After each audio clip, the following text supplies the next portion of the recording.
Alam mo, natutuwa ako dahil magkakaroon ako ng Netflix tamang panahon dahil I just turned 52 years old, mga kaibigan. At tamang panahon na siguro yun. Pero buti na hindi kayo pumalakpa kasi ito yung mga edad na nakakatakot. Ito yung mga edad na pag nabay tamong namatay. Ilang taon? 52? Pwede na. Masaya na rin yun. Ang nakakainis sa Pilipinas pag may namamatay, ugali natin magpalit ng profile pic ng kandilang may sindi. Tapos hindi sinasabi ko sino namatay.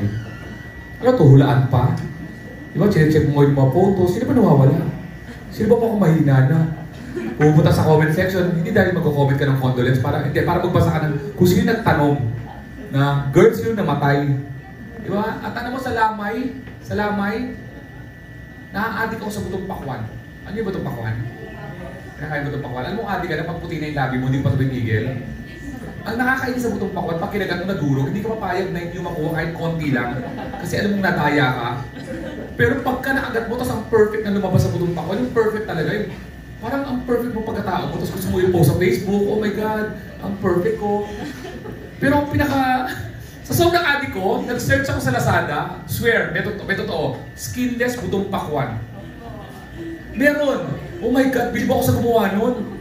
Yung self-control niya, para makagawa na isang plastic na pagkagat niya, hindi niya kakainin. Ang hirap nun, tapos umuwi niya isang plastic. Somewhere sa China, may factory ng skinless butong pakwan na nakahilera sila. Tapos may supervisor, mukha kainin yan.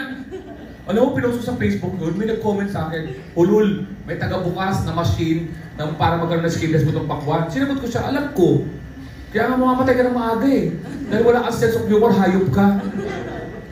Tapos nakakita ko sa grocery, nakakita ko yung eye drops. Nakalagay sa likod, kung ano talaga napapansin mo, practice. Nakalagay sa likod, 1 to 2 drops. Akala ko 1 to 2 drops sa kailangan mata natin. Alam mo ba't 1 to 2 drops yun? Kasi yung unang drop, hindi tumatama sa loob ng mata. Wala pa naging successful dito sa unang patak. Minsan na pag tumama sa loob, parang okay na ba yun? Minsan na pag nasa labas, ikaw na nag-a-adjust, gumagano ka na eh. Sayang to. Kaya tama yung nagbigay ng powers kay Darna, bato yung binigay niya kay Darna, para pag lunon, alam niya na lunon, Darna talaga siya. Just imagine kung eye drops. Di ba may krimen? Ay, putya, di pumasok. Tapos ang ganda na superhero sa Amerika, Spider-Man, kinagat ng Spider-Man, simple. Dito kaya paglangaw, no? Kinagat ka, langaw man. Ang hirap maging langaw man, promise. Ayaw maniwala, langaw man. May krimen, may tae. Hindi mo alam kung sino priority mo, di ba? Parang, sandali lang. Yan po yung sample ko. Napapanood nyo sa tamang panahon po. Maraming salamat po mga press, iba't ibang mga outlet, mga vloggers of course, na pumunta kayo dito. Ngayon po,